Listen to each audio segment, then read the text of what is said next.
Along with you on this Wednesday here in May. And if you only knew what went on in the breaks, if you only knew what Charlie Evers just said to Martha Dowse, you're thinking of two icons in this community. You're thinking of two long-time, Charlie Evers and Martha Dowse, and what he just said to her, we can't tell you on the air, but it exists on videotape, so you never know when that'll surface one day on YouTube, Charlie. We need to thank our sponsors before we do anything else today. The Ohio Neck and Back Pain Relief Center, Scott M. Gray, D.C., across from the Marion Center, between TSC and Kroger. Call 740-386-6580. Scott Gray is with us today. We've got a lot to talk to him about. And Bucyrus Placemats, to put an ad in, call 419-562-8473. Located at 116 Wayne Avenue in Bucyrus. Check them out on the net, bucyrusplacemats.com. And now, as we do each and every day, we're going to start the day with my buddy Charlie Evers. Don't talk about any donkeys. No, this is quite different. There's a building in Marion that's probably 100 and some years old now, with a sign on it that just says AC. It's a railroading building, and it's been in Marion, like you say, for at least 100 years. It says AC. Do you know what that means? Air conditioning. No. Maybe I'll tell you at the end of the program. It's the AC Tower, it's called. It's at the junction of the railroads in Marion. And it was a switching place where you threw switches to manually change the direction of the tracks or whatever. But it's called the AC Tower. And you won't tell us what it is? Not until later on. Not until the end of the... Right. You know, I caught you in the monitor. You kind of look like a preacher today.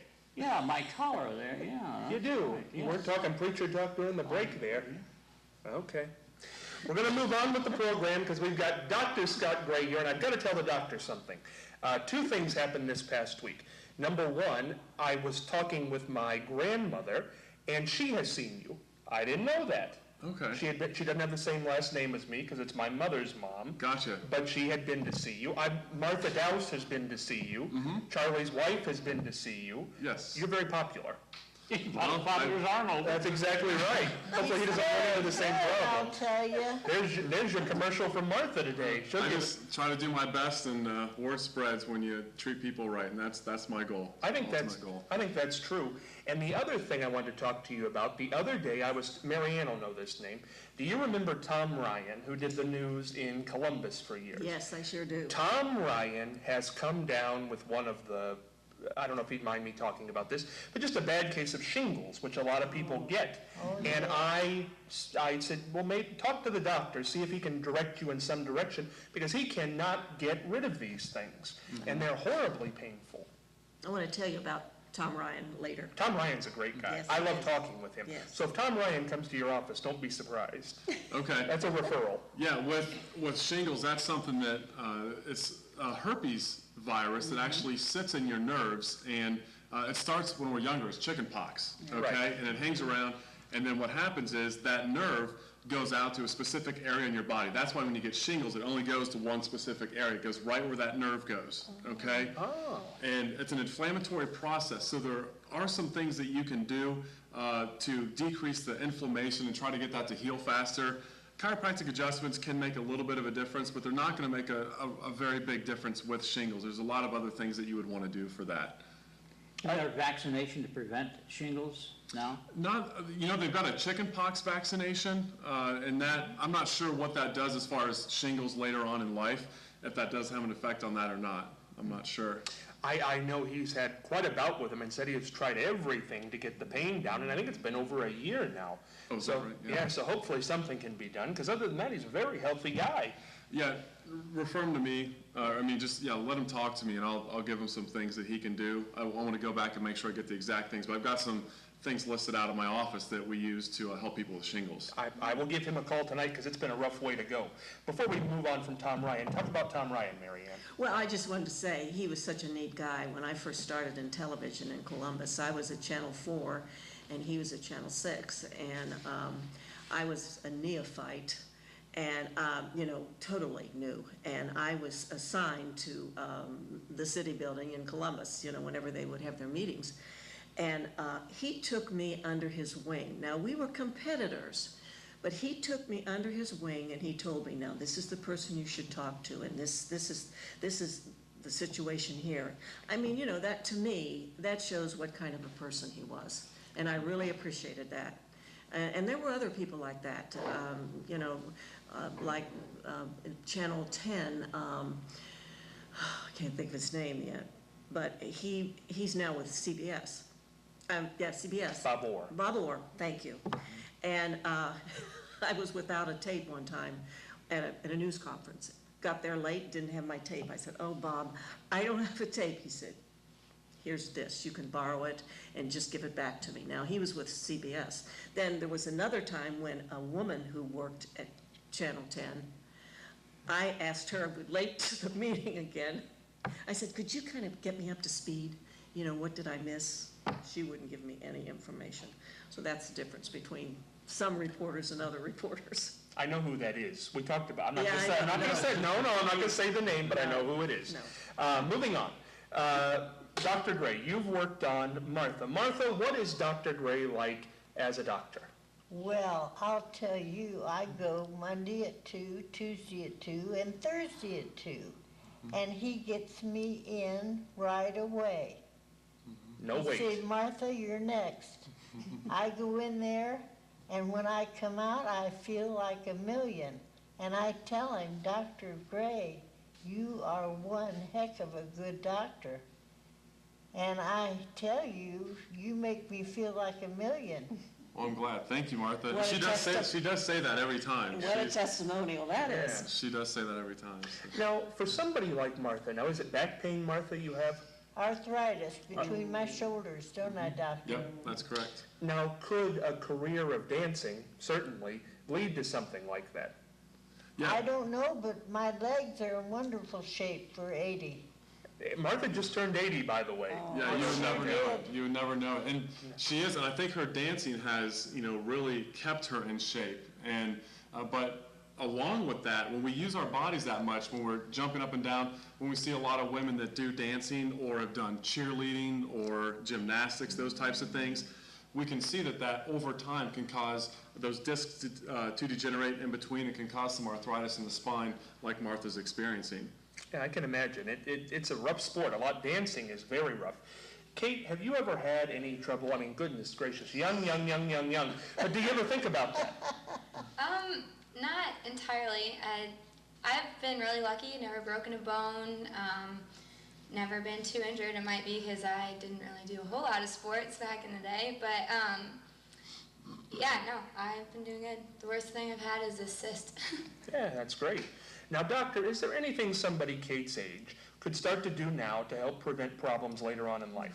Definitely, just simple stretches and core exercises. You know, we've all heard of core exercises before, and they really sound boring because we want to work out the beach muscles and those kind of things that look good, you know, when we're out, you know, in the summer weather and all those things, like show those off. But what's really important is the muscles that you can't see, those ones down there that protect the spine and keep it working, keep it healthy, and keep it strong. And that's what we need to do. And that can take you 10 or 15 minutes a day to do. You want to start those and get in a routine of doing those and taking care of your back. A lot of us don't take care of our back. We just kind of forget about it until we get back pain. And you know, your back can last a lot longer if you do take care of it on a regular basis. And a lot of times when we're very young, we don't think about those things. But when people in their 40s and 50s and 60s and up will tell you that you definitely want to take care of it, because a lot of times when they get in that pain, they say you don't want to experience this, you know, and they wish that they took better care of themselves earlier on. Start young, no matter Yes. what you're doing. Now, somebody, Martha's already revealed her age is 80 here. Somebody Martha's age who comes in 3 times a week, when she's at home, what should she be doing? Really, you know, focusing on posture, things that, you know, if you're sitting there watching a TV program, make sure that, you know, with our chairs and our couches, what do they typically do? They push us forward like this, they push our neck forward, and that's going to start to put strain through the low back and through the neck and shoulders as well. I don't even pull down in the mid-back where she's having that pain at between the shoulder blades. So getting a lumbar support, something that you can stick behind your back that will keep that curve in your low back, push you up a little bit more. I mean, that's a simple thing. And then, you know, don't sit there and watch 2 hours straight of TV. When you get to a commercial break, stand up, go get a glass of water, move around a little bit. The longer you sit, the more damage it's going to do to your back. So getting You up know on a what I regular do basis. on Monday, Wednesday, and Friday? I go to the Y, to the aerobics class. That's good. And on Friday, I go to the Keith Davis pool and I teach dancing. Jessie Polka, Electric Slide, and the Cupid Shuffle. There you go, show up at any of those events. 33 in that class, and they love it. That's awesome. And doing those exercises in the water aerobics are Oh, great. yes. Because you don't have that weight coming down on your joints. So you lose a lot of that pressure that's on your joints, and you can exercise without causing more damage or stress to the back, the knees, the hips, and those areas. You know, Dr. Gray, I have a question. Because I have problems when I'm in a car for a long time. Yes. I mean, it's sometimes tough to even get out of the car. I'm so, putting something behind my back Yes. usually helps, but I don't know anything else to do. But if I'm in the car for three hours, and then it's tough getting out sometimes. Yeah, just really focusing on, sitting up as straight as you can. Straight. And a lot of times we can put something behind our back, but we won't think about our upper body. Yes, and So, we can get some support behind there, but still kind of slouch forward. Doing some things where we just bring our shoulders back, kind of squeezing your shoulder blades together will help to reset that, tucking your chin back. These are things I do on a regular basis. Just hold it there for about 60 seconds. That's a Just good hold it like idea. that, and that's going to start to reset all this through here, which will make you a lot more limber when you get up have to remember after that. those long drives. We were talking about gun control Free a while advice, ago. I just Yeah. got free advice. Yeah. If somebody stuck a gun in your back, it'd straighten up real quick. There you go, just have somebody come in your house every day That's right. and put a gun in your back, you won't have any need for anything, you'll be good to go. Doctor, I want to talk about something, tie it in with Martha here. Martha, you are kicking off midget football again, right? Yes, Now, can we get a close-up of these here? These are midget football. that's my Oops. son Joey. He And was there's a a- Dolphin. And there's Martha. That's my granddaughter. She was a Jets cheerleader. Now, Martha, give us the information on midget football, and then I'm going to come to the doctor. These kids who are young, who are taking bumps and so on and so forth out there, 8 to 12. what to worry? What can we do to keep them in good shape? Martha, talk a little bit about midget football, when it starts, where people can register, so on and so forth. Steve Hogg is the person that started. He went to Washington D.C., saw some young people doing midget football in football and the cheerleaders. And he thought that would be wonderful to bring it to Marion, Ohio. So he did. And midget football was born 39 years ago. Patty Worcester is a treasurer. I'm the secretary. We've been there 38 years. And we have a ball watching those kids. We have a program that starts opening day, and we call it the Popcorn Bowl. That's the day after the Popcorn Festival. And Mr. Scott does it all for us. He gets up there and talks about it, and it's televised. Channel 39 televises everything, and the kids can buy the DVDs for $8. And if people would like to enroll, they can call you, Martha, right? Well, they are going to go July the 13th and 14th, 5:30 to 7:30 at the Shelter House behind the concession stand at Lincoln Park. Perfect. Sounds like, and it's so much fun. And Martha is boy, is she a part of this. You're out there every Sunday sitting in a lawn chair watching these games. I go at 10:30 in the morning. I eat a sausage McMuffin and wait on them to start the clock. And you're there till 7 at night. I give all the stats to the coaches, and I say, here, use as many names as you can, so the article in the Marion Star comes out on Monday. I get all the stats back, leave the park about 5 o'clock, go to the Marion Star for the stats, McPherson and Bob Putnam, they write us the nicest write-ups, and the kids just love it. To Perfect. see their names in the paper. It's a great program. Now, Doctor, somebody that young, football is such a rough sport. You can throw your back out of alignment, knees, collarbone. I've been hearing collarbones recently. Yeah. What can you do to protect something like that young, so you maybe don't have these problems later on? Really, it's just, making sure that you don't ignore things when they happen. You can see now in the NFL, they're making such a big deal about the concussions and everything.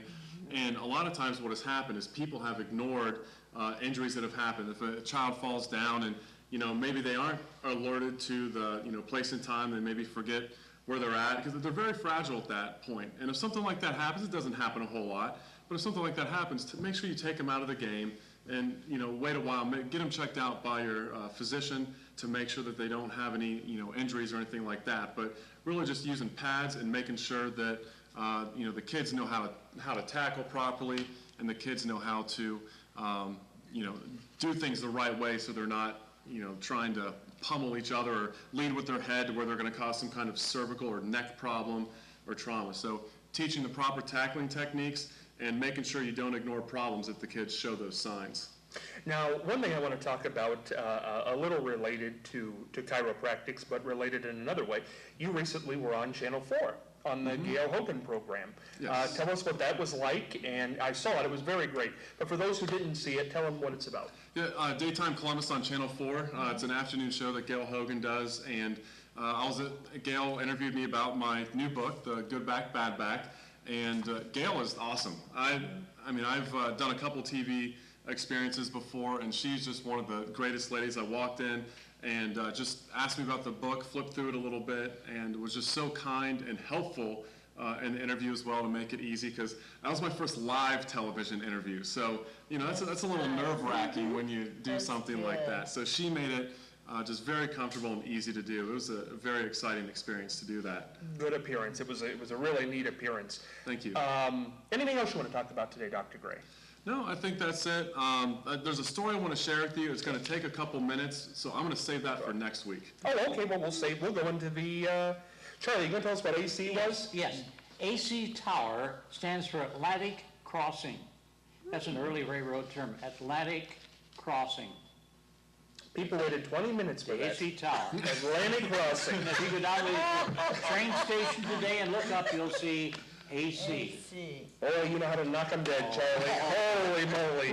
We're- That and limestone, you can't beat it. Next to that, and not telling us how to make the miracle hot dog sauce, we're just putting people away. We're going to go into the listener question because we haven't done that. We're going to delve into the mailbag. I like this one. My mother is in her 50s, and I do not like one of her brothers. I have continued to tell her that I will not attend family functions unless she stops inviting the brother. She refuses. What should I do? Charles in Marion. That's a unique situation. Charlie, what would you do? Stay home, let them go, do whatever they want to. You don't have to join them. Would you feel angry if that was your mother who chose her brother, in essence, to come to the party over you? I wouldn't care. Stay home. No, that's right. Hey, there's other things to worry about in the world. Absolutely. Marianne, what would you do? I agree with Charlie. I think, if he doesn't like him, then don't go to the family gatherings where he is. Or either that, or, it's not a big problem. Just be there. Just be nice. It is your uncle. It is my brother. You can sacrifice. Okay. It's family. Now- Family is very important. Now, Marianne, if your son came to you and said, it's Thanksgiving, it's going to be at your house, one of your brothers has been repeatedly not nice to me for whatever reason, for how many years, would you say, well, sorry, son, the brother's coming? No, I think he would talk to my brother and tell him, hey, take it easy on my son. He's not liking you too much lately. And I don't want to not have you with our family gatherings. I think you should come. But please, take care. Don't be so nasty. So you would, if the brother couldn't be civil, you would say you would choose the son. Yes. I think you're I right. would. Doctor. First, I don't know if I may say something to my mom, but I don't think I'd put her in the position to where I said, you choose your brother or me, because I don't really think that's fair to the mother. But maybe express your feelings and see if she would talk to him. And then I would go. You know, I'd suck it up and deal with that person. And, you know, there's probably other people, and that's one guy out of the family. So I would go enjoy the time with the other family members that I like because I want to be with them, and just kind of put aside my differences with that brother and just, you know, let him do what he's doing and enjoy your time with your other family members. Martha, if one of your children came to you and said, you know, Mom, I want to come over for Thanksgiving, but your brother and I do not get along, and I'm not going to come. If he comes, what would you do? I would do the same thing as Dowsketeer Grandpa, Charlie Evers. You would just stay home. Yeah. Would you tell your son to stay home? Oh, I don't know. I had my son at age 44. I don't know what I'd do. It's tough, isn't it? It sure is. Would you tell a brother to stay home? I don't know. I don't know. It's a quandary. Kate, what would you do? You could be in this position. I guess we don't know the whole story, so it makes it kind of difficult to give advice on this, but it still is your family, and family's something that you have no matter what.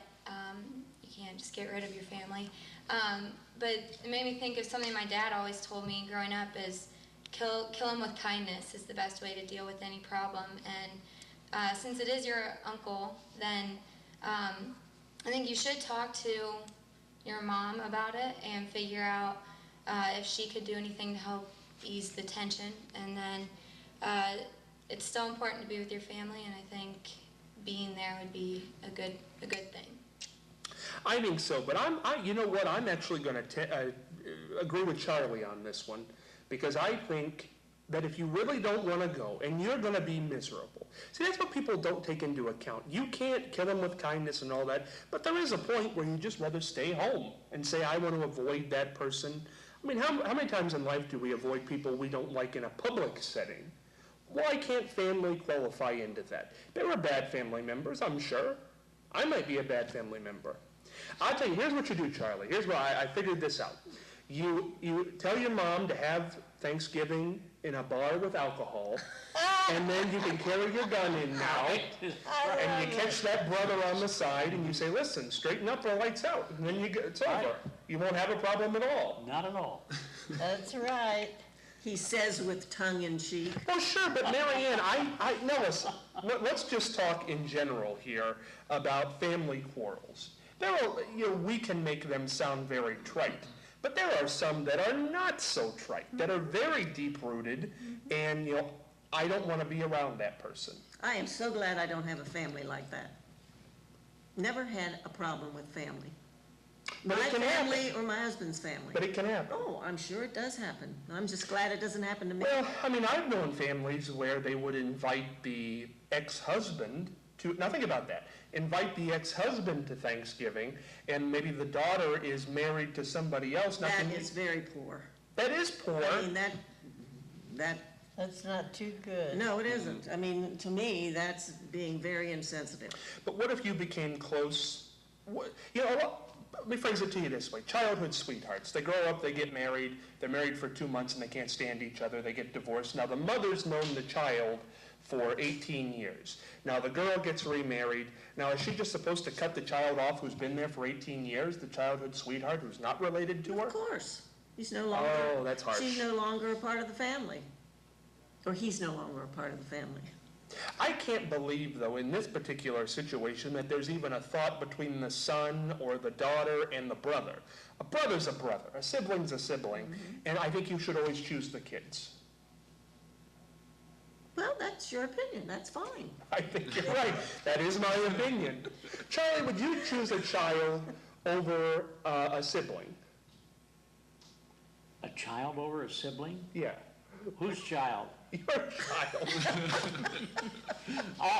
Listen, going back, I had an ex-wife that used to buy clothing for my children under the next marriage. Really? I mean, we got along just great after a while. Were they, no, were they her He children? went out to dinner. With your ex-wife? Yes. Was that Oh, fine? the whole family. The whole family. Oh, that happens though. Oh. Oh, I think that's fine. Yeah. I think it's nice. I mean, some people, have such bitter divorces, but over time they can mellow. Yeah, I think you're right about that. Doctor, if you were divorced from somebody, could you imagine, could you imagine ever making up and having Thanksgiving with them? It could happen, and in time, all things can heal. I think that you can get over that. I mean, if you want to carry that grudge around with you, I think that's just going to do more bad for you than it is for, you're probably more worried about it and they don't even care anymore, So I think you let go of that bitterness, you let go of that, and it does take time. I'm not saying you can just, turn it off like that, but over time, it may happen. I wish you were here when we were discussing Maria and Arnold Schwarzenegger. Oh, boy, it was a hot discussion. Yes, you agree with me. Let's say I hope I'm not planning on being in that situation ever. It was a good situation. Good Back, Bad Back is the doctor, the 10 things women must know. Very interesting book. Dr. Scott Gray. And if you want to send us a question, the Exchange Marion on Facebook, irmcommunication@gmail.com. Catch you on Thursday.